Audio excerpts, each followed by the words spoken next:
Sem derramamento de sangue, não há remissão. Hebreus capítulo 9, versículo 22. Existe uma remissão, quer dizer, uma remissão dos pecados. Sem derramamento de sangue não há remissão. O sangue foi derramado e há, portanto, esperança no tocante à remissão.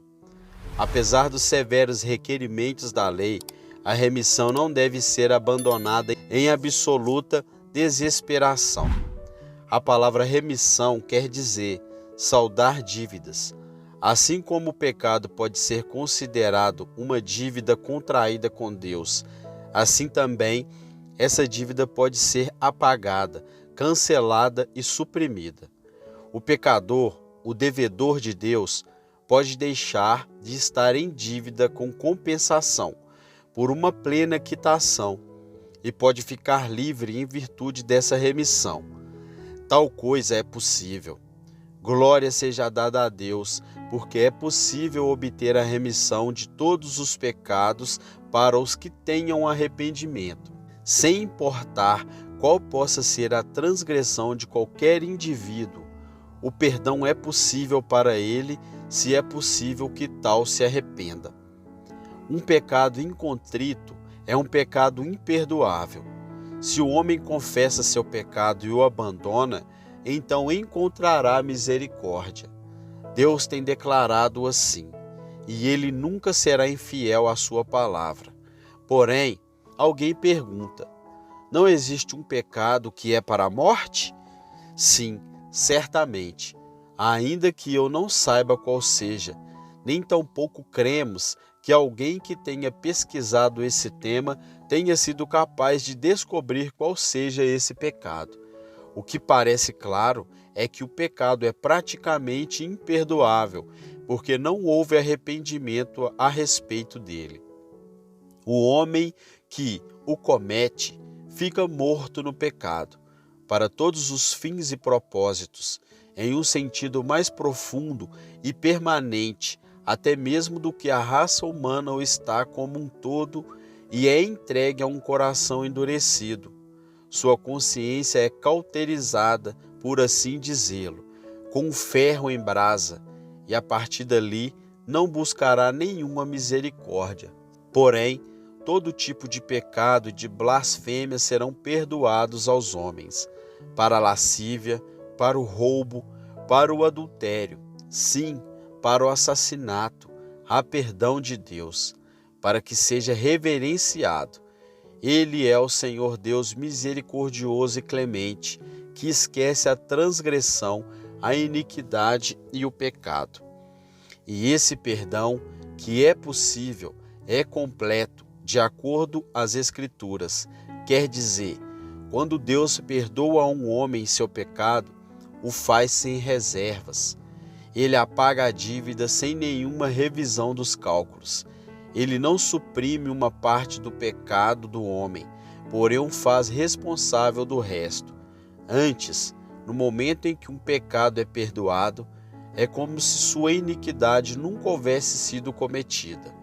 O pecador é recebido na casa do Pai e é abraçado com o amor do Pai, como se nunca houvesse se desviado. É levado a ser aceito diante de Deus e desfruta da mesma condição como se nunca tivesse transgredido. Crente, bendito seja o Senhor, porque no livro de Deus não existe pecado nenhum contra a sua pessoa. Se você crê, é perdoado, e não é perdoado parcialmente, mas sim plenamente. O escrito de dívida que havia contra você é apagado e é cravado na cruz de Cristo, e nunca mais poderá ser usado contra ti. O perdão é completo. Ainda mais, trata-se de um perdão no ato. Alguns imaginam, e isto é algo muito depreciativo para o Evangelho, que não podem alcançar o perdão a não ser até que morram. E talvez, de alguma forma então muito misteriosa, nos últimos instantes, possam ser absolvidos. Porém, nós pregamos, em nome de Jesus, um perdão imediato e instantâneo para todas as transgressões, um perdão dado em um instante, no momento em que um pecador crê em Jesus. Não é como se uma enfermidade fosse sarada gradualmente e depois fosse requerido meses e largos anos de progresso até o restabelecimento total. É certo que a corrupção de nossa natureza é uma enfermidade assim. E o pecado que mora em nós tem que ser mortificado diariamente e a cada hora. Porém, enquanto a culpa de nossas transgressões diante de Deus e a dívida incorrida para a sua justiça, sua remissão não é uma coisa progressiva e gradual. O perdão de um pecador é concedido de imediato. Será dado a qualquer um de vocês que o aceite essa noite. Sim, e lhe será dado de tal maneira e que não o perderá nunca. Uma vez perdoado, será perdoado para sempre, e não sofrerá nenhuma das consequências do pecado. Você será absolvido eternamente e sem reservas, e de tal forma que quando os céus estiverem ardendo em chamas e o grande trono branco seja levantado, você possa apresentar-se com determinação diante do tribunal, sem temer nenhuma acusação, pois Deus nunca revogará o perdão que Ele mesmo concede. Irei agregar mais um comentário. O homem que alcança esse perdão pode dar-se conta de que o possui. Se simplesmente esperasse tê-lo, essa esperança lutaria frequentemente com medo. Se simplesmente confiasse tê-lo, muitos remorsos de consciência poderiam alarmá-lo. Porém, saber que o possui é um firme fundamento de paz para o coração. Glória seja dada a Deus, porque os privilégios do pacto de graça não são só assuntos de esperança e de conjecturas, mas sim de assuntos de fé, convicções e de segurança. Não considere uma presunção que o homem creia na palavra de Deus.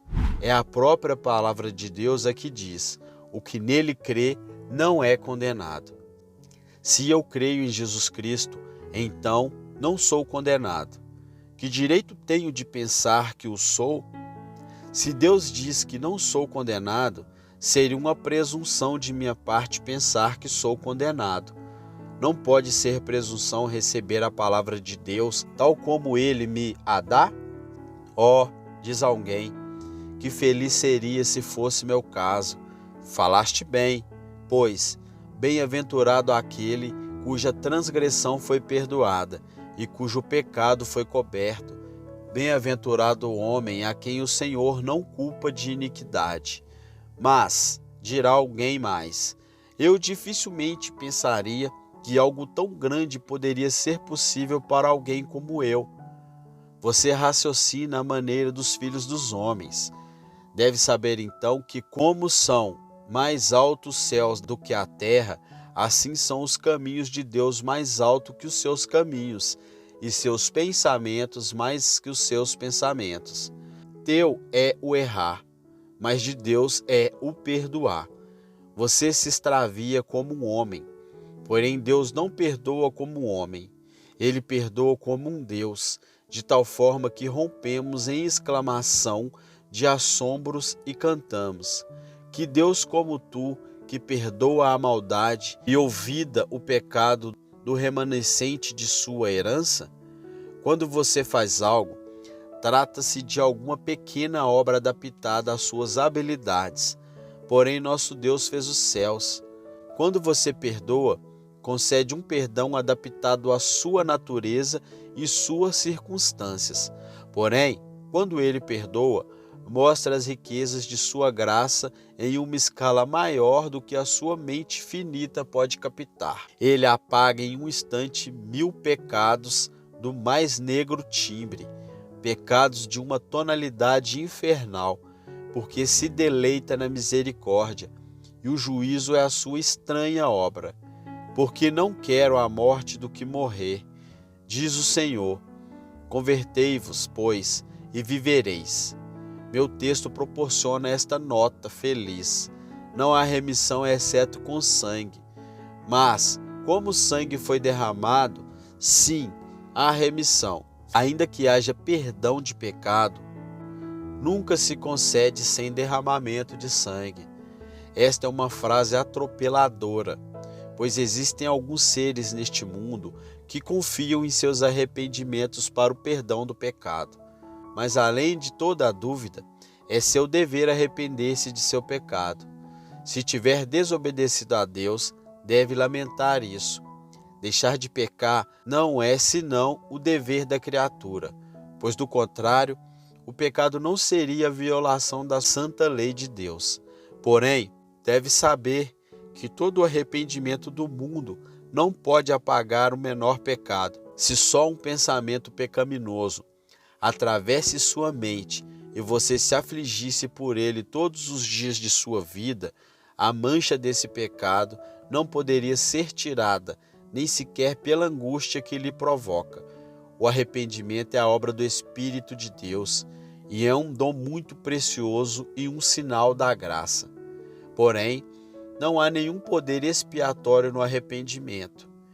Em um mar repleto de lágrimas penitenciais, não existe nem o poder, nem a capacidade para lavar uma só mancha dessa espantosa imundície.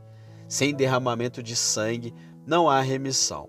Porém, outros supõem, de qualquer maneira, que a reforma ativa que resulta do arrependimento pode executar a tarefa.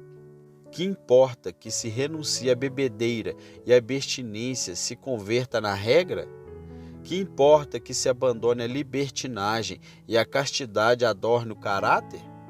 Que importa que se renuncie aos tratos desonestos e a integridade seja escrupulosamente guardada em cada ação? Eu digo, isso está muito bem. Queira Deus que tal reforma tenha lugar por onde quer que seja. Contudo, apesar de tudo isso, as dívidas já contraídas não são pagas pelo gesto de que já não nos endividamos mais, e as antigas dívidas em mora não são perdoadas pelo bom comportamento posterior. Então, o pecado não é remitido pela reforma. Ainda que subitamente você se convertesse imaculado, como os anjos, não que algo assim seja possível para você, pois o etíope não pode mudar sua pele, nem o leopardo suas manchas. Suas reformas não poderiam fazer nenhuma expiação a Deus pelos pecados antes cometidos nos dias que transgrediste contra ele. Então, o que devo fazer? Pergunta o homem. Aos que pensam que agora suas orações e suas humilhações de alma poderiam, talvez, lhe conseguir algo. Eu lhe pediria que fizeste cessar suas orações se elas são sinceras. Antes eu esperaria que fossem tais orações que pressagiariam uma vida espiritual. Porém, querido ouvinte, não existe eficácia na oração para apagar o pecado. Irei expressar isso enfaticamente. Todas as orações de todos os santos da terra, e se pudessem agregar-se todos os santos do céu, todas as suas orações não poderiam apagar através da sua própria eficácia natural o pecado de uma só má palavra. Não há nenhum poder persuasivo na oração. Deus não lhe deu o papel de produto de limpeza. Possui certamente seus usos, seus valiosos usos. Um dos privilégios do homem que ora é que ora aceitavelmente. Porém, as orações mesmas sem sangue não podem apagar nunca o pecado. Sem derramamento de sangue não há remissão, por mais que ores. Existem pessoas que pensam que a renúncia e as mortificações de um tipo extraordinário poderiam livrar-lhes de sua culpa. Não nos encontramos com frequência com gente assim em nosso círculo. No entanto, existe tais que, para purificarem a si mesmos do pecado, flagelam seus corpos, observam jejuns prolongados, usam cinzas e camisas de sacos pegadas à pele. E até mesmo alguns foram tão longe para imaginarem que refrear-se de banhos e permitir que seus corpos sejam cobertos de imundície é a forma mais fácil de purificar suas almas. Certamente é uma estranha tolice. No entanto, na Índia, hoje se encontra faquires que sujeitam seus corpos a surpreendentes sofrimentos e distorções com a esperança de se desfazerem do pecado. Qual é o propósito de tudo isso? Parece-me escutar o Senhor dizer: o que tem que ver comigo que inclines a cabeça como um junco e que se cubras de cílicio e comas cinza com teu pão e misture absinto com sua bebida? Tu has quebrantado minha lei. Essas coisas não podem restaurá-la. Tu tens lesionado a minha honra com teu pecado. Porém, onde está a justiça que reflexa honra sobre o meu nome? O velho clamor nos tempos antigos era: com que me apresentarei diante de Jeová? E diziam: daremos nosso primogênito por nossa rebelião, o fruto de nossas entranhas pelo pecado de nossa alma? Ai, tudo foi em vão. Aqui está a sentença. Aqui deve estar para sempre. Sem derramamento de sangue não há remissão. Deus exige a vida como castigo devido pelo pecado, e nada exceto a vida indicada no derramamento de sangue lhe satisfará jamais. Observem ainda como esse texto arruador rejeita toda a confiança nas cerimônias, inclusive nas cerimônias da própria ordenança de Deus. Existem alguns que supõem que o pecado pode ser lavado no batismo. É uma fútil suposição. A expressão onde é usada uma vez na Escritura não implica nada desse tipo. Não tem esse significado que alguns lhe atribuam, pois esse mesmo apóstolo de que se afirmava isso, se gloriava de que não havia batizado a muitas pessoas para que não se chegasse a especular que havia alguma eficácia em sua administração desse rito. O batismo é uma ordenança admirável na que o crente tem comunhão com Cristo em sua morte. É um símbolo, porém não é nada mais que isso. Dezenas de milhares foram batizados e morreram em seus pecados. O que benefício há no sacrifício incruento da missa, como diz o anticristo? Diz alguém que é um sacrifício incruento e, no entanto, o oferecem como uma apropriação pelo pecado? Lançamos esse texto em suas caras. Sem derramamento de sangue não há remissão. Acaso respondam que o sangue está ali no corpo de Cristo? Nós respondemos que até mesmo se assim fosse, isso não seria apropriado, pois é sem derramamento de sangue, sem sangue derramado, o sangue como algo distinto do corpo. Porém, sem o derramamento de sangue, não há remissão de pecado. Prosseguirei para fazer uma distinção que irá mais profundo ainda. Jesus Cristo mesmo não pode nos salvar à parte de seu sangue. É uma suposição que só a tolice alguma vez o fez quando afirma que o exemplo de Cristo pode tirar o pecado humano, que a vida santa de Jesus Cristo colocou a raça humana em uma base tão boa com Deus que agora ele pode perdoar suas faltas e suas transgressões. Não é assim. Nem a santidade de Jesus, nem a vida de Jesus, nem a morte de Jesus podem nos salvar, senão unicamente o sangue de Jesus, pois, sem derramamento de sangue, não há remissão. Encontrei-me com alguns que pensam tanto na segunda vinda de Cristo, que parecem ter fixado sua plena fé sobre Cristo em sua glória. Eu creio que isso é culpa do irviginismo, que expõe demasiadamente a Cristo no trono diante do olho do pecador.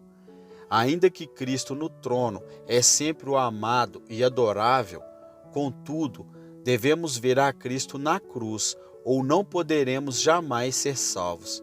Sua fé não deve ser posta meramente em Cristo glorificado, mas sim em Cristo crucificado. Longe de mim gloriar-se, senão na cruz de nosso Senhor Jesus Cristo. Nós pregamos a Cristo crucificado, para os judeus certamente tropeço, e para os gregos loucura. Eu me lembro de um membro dessa igreja, a amada irmã poderia estar presente agora, que havia sido duramente alguns anos uma professante. Porém, nunca havia desfrutado de paz com Deus, nem tinha produzido nenhum dos frutos do Espírito Santo. Ela dizia: tenho estado em uma igreja onde me ensinaram que me apoiasse em Cristo glorificado. E sucedeu que eu fixei de tal maneira minha confiança nele glorificado, que não tinha nenhum sentido de pecado, nenhum sentido do perdão de Cristo crucificado. Eu não sabia, e até que o vi derramando seu sangue e fazendo uma propriação, nunca entrei no repouso. Sim, lhe diremos de novo, pois o texto é vitalmente importante. Sem derramamento de sangue não há remissão de pecados.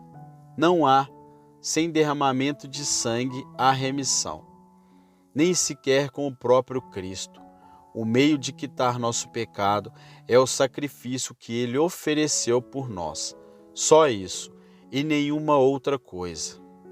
E essa remissão do pecado deve ser achada ao pé da cruz. Há remissão e se pode obter de Jesus Cristo, cujo sangue foi derramado. O hino que cantamos no princípio do nosso culto proporcionou-lhes o miolo da doutrina.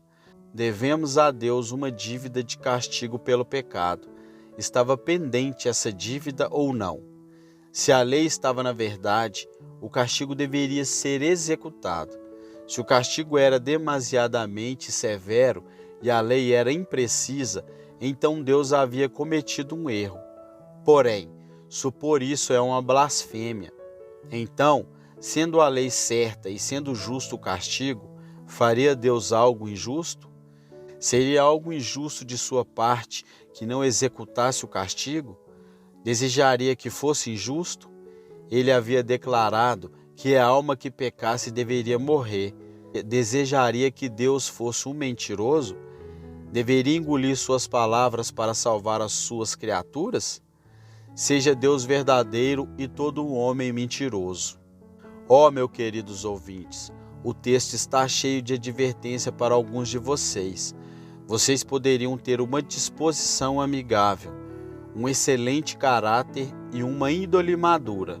Porém, possuem escrúpulos de aceitar a Cristo. Vocês tropeçam com essa pedra de tropeço, se despedaçam nessa rocha. Como posso responder a seu desventurado caso? Não irei raciocinar com vocês. Abstenho-me de entrar em alguma discussão, porém lhes faço uma pergunta. Creem que a Bíblia é inspirada por Deus?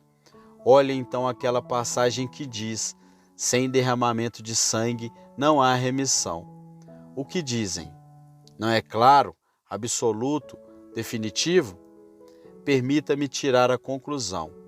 Se não possuem o interesse no derramamento de sangue que me ofereci por descrever brevemente, existe alguma remissão para vocês? Poderia existir? Seus próprios pecados estão agora sobre suas próprias cabeças. De suas mãos serão demandados na vinda do grandioso juiz. Podem trabalhar arduamente. Podem ser sinceros em suas convicções e estar tranquilos em suas consciências. Ou podem ser sacudidos de um lado para o outro por seus escrúpulos. Porém, vive o Senhor, que não há perdão para vocês, exceto através desse derramamento de sangue. Por acaso rejeitam? Sobre a sua própria cabeça seja o perigo. Deus ha falado. Não pode dizer-se que a ruína de vocês está desenhada por Ele, quando o próprio remédio para vocês é revelado por Ele mesmo. Ele lhe pede que siga o caminho por Ele estabelecido. E se você o rejeita, deve morrer. Sua morte é um suicídio, seja deliberado, acidental ou por conta de um erro de juízo. Seu sangue seja sobre sua cabeça. Está advertido. Por outro lado, que consolação tão transcendente o texto nos proporciona. Sem derramamento de sangue não há remissão. Porém, onde existe derramamento, existe remissão. Se você veio a Cristo e é salvo, se você pode dizer isso do profundo de seu coração, minha fé coloca em verdade sua mão sobre essa amada cabeça tua. No caso, como penitente me apresento e aqui confesso o meu pecado. Então, seu pecado desapareceu. Onde está esse jovem? Onde está essa jovem? Onde estão esses ansiosos corações que estiveram dizendo: quereríamos ser perdoados agora? Olhem, olhem, olhem ao Salvador crucificado e são perdoados. Podem seguir seu caminho, no tanto que tenham aceitado a expiação de Deus. Filha, tenha ânimo, pois seus pecados, que são muitos, lhes são perdoados. Filho, regozije-se, pois suas transgressões são apagadas. Cristo entrega sua vida derramando seu sangue. É isso que lhes proporciona o perdão e a paz a cada um de vocês se olham para Ele. Perdão agora, perdão completo, perdão para sempre. Tirem o olhar de todas as outras confianças e descansem nos sofrimentos e na morte do Deus encarnado, que foi aos céus e que vive hoje para interceder diante do trono de seu Pai, pelo mérito do sangue que derramou no Calvário pelos pecadores. Como irei ver a todos vocês naquele grande dia, quando o crucificado venha como Rei e Senhor de tudo, dia que está apressando-se com presteza? Como eu os irei ver então? Lhes peço que deem testemunho de que me esforcei por falar-lhes com toda a simplicidade qual era o caminho da salvação. E se o rejeitarem, façam-me o favor de declarar que ao menos lhes proclamei esse seu evangelho em nome de Jeová, e que os exortei sinceramente a aceitá-lo para que fossem salvos. Porém, eu preferiria que agradasse a Deus que os encontrasse ali, a todos coberto com a única expiação, vestido com a única justiça e aceitos num único Salvador. E então cantaríamos juntos: o Cordeiro que foi imolado e que nos redimiu para Deus é digno de tomar o poder, as riquezas, a sabedoria, a fortaleza, a honra, a glória e o louvor pelos séculos dos séculos. Amém.